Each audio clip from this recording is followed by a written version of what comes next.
로마서 13장 11절로 14절 말씀입니다.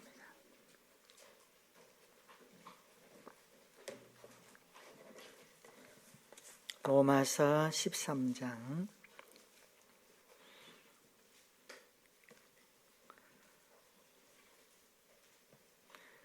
11절로 14절 말씀, 우리 다 같이 한 목소리로 함께 봉독합니다. 또한 너희가 이 시기를 알거니와 자다가 깰 때가 벌써 되었으니 이는 이제 우리의 구원이 처음 믿을 때보다 가까웠음이라. 밤이 깊고 낮이 가까웠으니 그러므로 우리가 어둠의 일을 벗고 빛의 갑옷을 입자. 낮에와 같이 단정히 행하고 방탕하거나 술 취하지 말며 음란하거나 호색하지 말며 다투거나 시기하지 말고 오직 주 예수 그리스도로 옷 입고 정욕을 위하여 육신의 일을 도모하지 말라. 아멘. 좌우로 인사합시다. 잘 오셨습니다. 예배에 집중합시다. 은혜 받읍시다. 지난 10월 27일 서울 시청 광화문 여의도 일대에서 한국교회와 성도들이 100만 명이 넘게 모였습니다. 모여서 하나님 앞에 예배드리며 기도하고 찬양했습니다. 모임의 이유와 목적은 하나입니다. 하나님, 이 나라를 살려 주옵소서. 하나님, 이 땅을 고쳐 주옵소서. 눈물 흘리며 찬양하며 말씀으로 나누었습니다. 우리가 세상에 보면 세우는 사람이 있고 무너뜨리는 사람이 있습니다. 하나님은 우리 인생을 구원으로 세워갔습니다. 그러나 원수마귀 사탄은 이것을 망가뜨리고 무너지게 하는 역할을 합니다. 오늘 우리 사회를 발전시키고 일으키는 사람이 있는가 하면 파괴하고 허무는 사람이 있습니다. 다른 사람을 세워주는 사람이 있는가 하면 다른 사람을 짓밟고 무너뜨리는 파괴자도 있습니다. 저는 오늘 우리 교회가 세우는 일에 발판이 되고 디딤돌이 되고 그 역할을 감당하는 저와 여러분들이 되었으면 좋겠습니다. 사회 통념이 무너지고 윤리와 도덕이 무너지는 시대일지라도 진정한 가치관은 그리스도 예수 안에 있다는 것을 고백하고 믿으면 우리는 이 사회 가운데서 하나님의 나라를 세워갈 수 있습니다. 영적인 면에서 보면 원수마귀 사탄은 끊임없이 하나님의 자녀들을 무너뜨리려고 합니다. 그래서 신앙생활은 그 자체가 영적 전쟁과도 같습니다. 소설가 이청준 씨가 쓴 소문의 벽에 보면 강박증으로 점점 미쳐가는 박준이라는 사람이 등장합니다. 이분은 작가인데 트라우마가 있습니다. 그 트라우마가 어디서 왔느냐? 6.25 사변을 겪으면서 왔던 트라우마 때문에 강박증을 가지고 살아갑니다. 그의 고향 마을은 당시에 남한의 경찰과 북한의 공비가 서로 어느 날은 경찰이, 어느 날은 북한 공비가 그 마을을 점령했다가 빼앗겼다가는 반복되는 일상이었습니다. 하루는 한밤중에 경찰인지 공비인지 모르겠지만 알 수 없는 사람들이 들어닥쳤습니다. 그때 잠자던 어머니가 놀라서 소스라지기 시작합니다. 들이닥친 그들은 손전등을 가지고 어머니에게 비추면서 이렇게 말합니다. 너는 누구 편이냐? 당신은 누구 편이에요? 지금 누가 누구인지 모릅니다. 말 한마디에 목숨이 왔다 갔다 하는 그러한 상황입니다. 여러분, 이렇듯 전쟁 중에는 반드시 어느 한편에 서야 합니다. 중간지대는 없습니다. 우리가 예수 그리스도를 믿는 순간 하나님 편에 서게 됩니다. 하나님 편에 서는 순간 영적 전쟁은 시작됩니다. 하나님의 편에 서는 순간 사탄과 우리는 적이 될 수밖에 없습니다. 이전까지는 사탄에게 순종하며 살았습니다. 그러나 하나님 편에 서는 순간 사탄과 싸워야 합니다. 그래서 신앙생활은 그 자체가 영적 전쟁이라고 합니다. 우리 그리스도인들은 끊임없이 죄와 싸우지 않습니까? 죄가 무엇일까요? 하나님을 영화롭게 해야 될 피조물이 자기 영광을 추구하는 것을 성경은 죄라고 말합니다. 모든 죄는 자신의 영광을 추구함으로 파생되는 결과물입니다. 성경은 하나님 중심이 아닌 나 중심으로 사는 것을 죄라고 말하고 있습니다. 그래서 나 중심의 핵심 실체가 자 아닙니까? 여러분, 구원받았다는 것은 나 중심의 삶에서 하나님 중심의 삶으로 옮겨졌다라는 것을 의미하기도 합니다. 그래서 바울은 이런 고백을 하죠. 나는 날마다 죽노라. 이 말은 나는 날마다 죄와 싸우고 있노라라는 고백입니다. 성도는 이런 의미에서 영적 전쟁에 징집된 사람들과 같습니다. 하나님은 우리를 그리스도 예수의 좋은 병사로 부르셨다고 바울의 입을 통하여 고백하게 합니다. 디모데후서 2장 3절로 4절에 보면 너는 그리스도 예수의 좋은 병사로 나와 함께 고난을 받으라. 병사로 복무하는 자는 자기 생활에 얽매이는 자가 하나도 없나니 이는 병사로 모집한 자를 기쁘게 하려 함이라. 그렇습니다. 하나님 편에 선 성도는 날마다 영적 전쟁을 할 수밖에 없습니다. 바울은 우리의 싸움은 혈과 육을 상대하는 것이 아니라고 말합니다.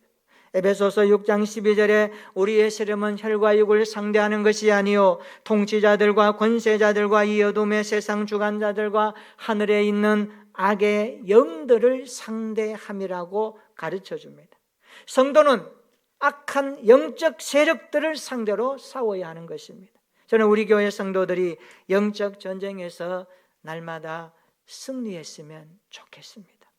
날마다 승리의 날들이 지속되었으면 좋겠습니다.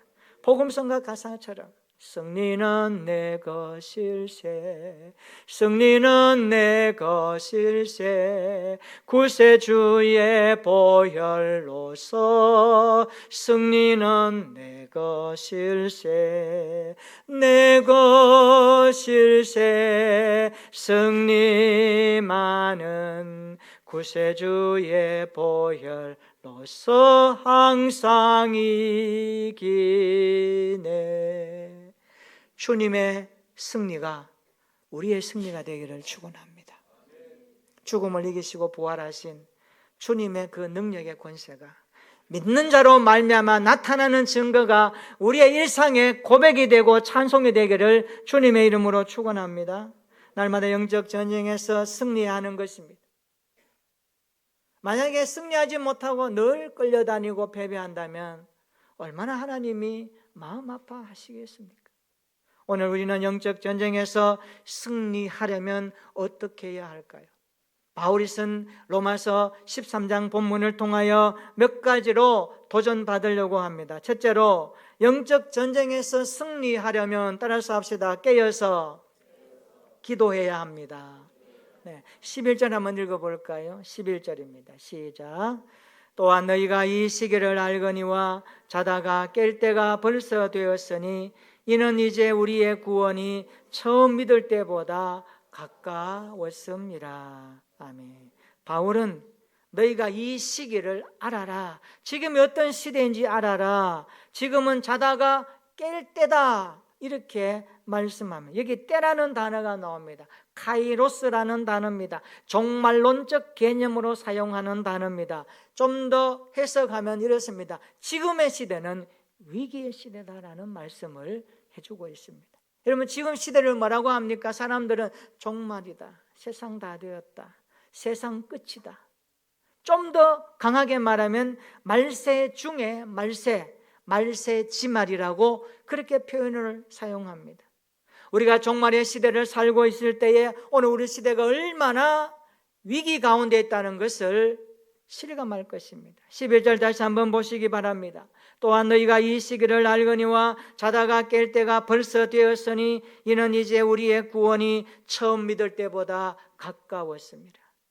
바울은 우리의 구원이 처음 믿을 때보다 가까워졌다고 말합니다. 이게 무슨 말씀일까요? 우리가 성경을 보면 구원이라는 단어를 과거와 현재와 미래적인 시제를 가지고 가르쳐주는 경우가 많습니다. 과거 구원이란 뭘까? 이런 뜻입니다. 우리의 영혼이 이미 예수 그리스도의 십자가 죽음과 부활을 믿음으로 그리스도를 영접할 때에 더 이상 정죄함이 없어진다라는 내용입니다. 이것을 좀 더 말하면 칭의적 구원이라고 합니다. 법적으로 너는 죄 없는 인간이 되었다. 예수 그리스도가 십자가에서 너희의 죄를 대속했기 때문에 더 이상 하나님은 너희에게 죄를 묻지 않으신다. 법적 칭의적인 일을 이미 구원받았다라고 말씀합니다. 현재 구원이 뭘까요? 구원받은 그리스도인들이 성화적 삶을 통하여 구원을 이루어가는 과정을 말합니다. 아직도 우리는 주님을 닮아야 됩니다. 주님을 알아가야 됩니다. 우리의 거룩함의 열매들이 나타나야 합니다. 이것을 성화적 과정이 남아있는 것으로 말해서 성화적 차원의 구원이라고 표현하는 것입니다. 미래 구원이 뭘까요? 미래 구원은 하나님께서 우리의 썩을 몸을 변화시켜 주셔서 영원롭게 하는 그 구원을 말합니다. 우리는 이 몸을 가지고 천국에 들어가지 못합니다. 영화적 차원의 구원이 마무리되어야 주님의 나라에서 영생적 삶을 살게 되는 것입니다. 이것을 미래 구원이라고 표현하는 것입니다. 우리는 예수 그리스도를 믿음으로 이미 구원받았습니다. 그러나 성화를 통하여 영화의 시점이 기다리고 있습니다. 그때까지 어떻게 해야 될까요? 오늘 바울은 말합니다. 너희는 자다가 깰 때가 되었다. 깨어서 기도하며 살아야 된다. 그날까지 너희들은 부단히 신앙생활할 때에 기도해야 된다. 깨어 있어야 된다라고 말씀하고 있습니다. 여러분, 그때까지 우리의 믿음이 깨어있는 믿음이 되기를 축원합니다. 잠자지 말고 깨어서 기도하기를 주님의 이름으로 축원합니다. 보라, 신랑이로다 말할 때에 깨어있는 그리스도인이 되어져서 그날의 주님을 영접하는 은혜가 임하기를 예수님의 이름으로 축원합니다. 베드로전서 4장 7절에 말합니다. 만물의 마지막이 가까이 왔으니 그러므로 너희는 정신을 차리고, 따라서 합시다. 근신하여 기도하라. 정신 차리고 근신하며 기도해야 됩니다. 이게 오늘 우리 시대의 모습입니다. 매일 정신 차리고 깨어 기도하지 않으면 원수마귀 사탄으로부터 우리는 이길 수 없습니다. 우리의 대적마귀는 우는 사자같이 두루다니며 삼킬 자를 찾고 있는 이 말세 시대에도 여러분이 믿음으로 깨어서 기도하여 영적 전쟁에서 이기고 승리하는 날들이 되기를 예수님의 이름으로 축원합니다. 우리가 주님 앞에 설 때까지 항상 깨어 있어야 합니다. 깨어 기도함으로 영적 전쟁에서 승리하는 믿음의 전사들이 되기를 축원합니다. 두 번째, 영적 전쟁에서 승리하기 위해서는 우리의 옛 모습을 버려야 합니다. 사탄과 영적 전쟁에서 승리하기 위해서는 옛 모습의 가치관을 가지고는 안 됩니다. 육체의 습관을 뜯어 고쳐야 합니다. 12절 한번 보십시오. 바울은 우리의 옛 모습을 뭐라고 합니까? 어둠의 일이라고 가르쳐주고 있습니다. 성도는 어둠의 일을 벗어야 하는 것입니다. 무엇이 어둠의 일일까요? 13절 한번 보시기 바랍니다. 방탕하는 것입니다. 술 취하는 것입니다. 음란하거나 호색하는 것입니다. 다투거나 시기하는 것을 어둠의 일이라고 말합니다. 이런 것들을 벗어버려야 한다고 가르쳐 줍니다. 14절에도 보시기 바랍니다. 정욕을 위하는 옛 모습을 벗어버려야 하고 육신의 일을 도모하는 옛 모습을 벗어버려야 합니다. 이러면 신앙생활할 때에 정욕을 위하여 신앙생활하면 안 됩니다. 육신을 위해서 도모하는 신앙생활 되면 안 된다는 말씀입니다. 그래서 요한일서 2장 16절에 보면 마귀가서는 세 가지 수단을 우리에게 경고하고 있죠. 육신의 정욕과 안목의 정욕과 이생의 자랑이라고 말씀합니다. 마귀는 우리의 본성적 갈망을 이용하죠. 본성적 욕구를 이용하여 우리의 삶을 망가뜨립니다. 이것을 육신의 정욕이라고 말합니다. 마귀는 우리가 보고 원하는 모든 것, 보는 것, 원하는 모든 것을 올무로 삼아서 우리의 삶을 피폐하게 만듭니다. 사람들은 가지면 행복할 것이라고, 취하면 좋을 것이라고 말하지만 이것은 안목의 정욕에 불과합니다. 눈은 보아도 다함이 없습니다. 가져도 만족함이 없는 것이 인생입니다. 이것을 깊이 알아야 됩니다. 그래서 마귀는 안목의 정욕을 사용하여 믿음의 사람들을 무너뜨리기도 하지요. 마귀는 우리가 뽐내고 과시하고 야심을 품게 하는 마음을 들게 해서 교만하게 만듭니다. 교만은 패망의 선봉이거든요. 우리가 조심해야 됩니다. 이 생의 자랑, 내가 뽐내고 과시하고 야심을 품게 하는 이런 모든 것들이 우리에게 들어오지는 않는지 날마다 살피면서 경계하고 극복해야 됩니다. 우리 모두 육신의 정욕과 안목의 정욕과 이생의 자랑을 벗어버릴 수 있기를 주의 이름으로 축원합니다. 그래서 우리의 마음에 하나님이 활동 무대가 되시도록 해주셔야 합니다. 그런데 어떻습니까? 원수마귀 사탄은 우리의 생각의 흐름을 타고 우리 안에 자꾸 들어와서 해집고 우리의 삶을 피폐하게 합니다. 사탄은 자기를 숨기고 교모하게, 하나님의 뜻을 교묘하게 왜곡하고 변질시켜서 우리의 마음에 하나님의 활동을 점점 막아가고 있습니다. 그래서 감은 이슬로 사람을 깨어서 믿음의 본질을 보지 못하게 눈을 가리게 하기도 합니다. 그래서 고린도후서 11장 14절에 보니까 사탄은 자기를 광명의 천사로 가장하는데 굉장히 앞서 있습니다. 사탄이 여러분에게 들어오더라도 여러분의 마음이 그리스도 예수의 마음으로 이겨나가는 은혜가 있기를 주의 이름으로 축원합니다. 하나님께 우리의 마음을 내어드릴 수 있는 삶이 되기를 추구합니다. 우리의 마음의 식탁에 주님이 앉아 계시기를 소망합니다. 갈라디아서 5장 24절에 바울이 말하죠. 예수 그리스도의 사람들은, 그리스도 예수의 사람들은 따라해 볼까요? 육체와 함께 그 정욕과 탐심을 십자가에 못 박았느니라. 우리의 옛 모습이 십자가에 못 박아 버리시기를 축원합니다. 그래서 날마다 영적 전쟁에서 승리하는 삶이 되었으면 좋겠습니다. 우리의 옛 모습, 더럽고 추하고 죄 냄새 나고 먼지 날리는 이런 우리의 옛 모습을 가지고 마귀를 이길 수 없습니다. 그래서 영적 전쟁에서 승리하기 위해서는 세 번째로 예수 그리스도로 옷 입어야 합니다. 예수 그리스도로 무장해야 한다는 것입니다. 우리 14절 한번 읽어볼까요? 자, 14절입니다. 시작. 오직 주 예수 그리스도로 옷 입고 정욕을 위하여 육신의 일을 도모하지 말라. 아멘. 우리가 예수 그리스도로 옷 입으면 단정히 행하게 됩니다. 그래서 13절 한번 보세요. 너희는 낮에 속한 사람인데 단정히 행하라라는 표현을 사용합니다. 낮에 속한 사람이 그리스도인이죠. 낮에 속한 사람은 단정히 행하는 사람입니다. 여기 단정히 행한다 이 말은 흐트러짐이 없는 자세를 말합니다. 흐트러짐이 없어야 합니다. 예수 그리스도로 옷 입고 단정히 살아가는 삶의 모습을 바울은 단정히 행하라 라고 말씀하고 있습니다. 어둠의 일을 벗고 흐트러짐이 없는 삶이 되라는 뜻입니다. 죄악에 물든 옷을 벗어버리고 단정히 행함으로 살아가라는 말씀입니다. 의와 진리의 거룩함으로 지으심을 받은 새 사람의 옷을 입고 살아가라는 말씀입니다. 예수 그리스도가 주시는 의의 옷을 입고 그분을 의지하며 그분의 말씀을 붙들고 하루하루 살아가라는 말씀입니다. 거기에 승리가 보장된다고 말하고 있습니다. 우리가 자동차를 운전하다 보면 거리의 무법자라는 이름의 수식어가 달린 차가 있습니다. 어떤 차입니까? 덤프트럭. 거리의 무법자입니다. 막 달리면 웬만한 차들 다 피해갑니다. 박아버리면 끝납니다. 거리의 무법자처럼 거칠게 달리던 덤프트럭도 경찰의 단속에는 속수무책입니다. 달리다가 경찰한테 걸리면 어떻게 합니까? 꼼짝없이 갓길로 주차해서 면허증 주시오.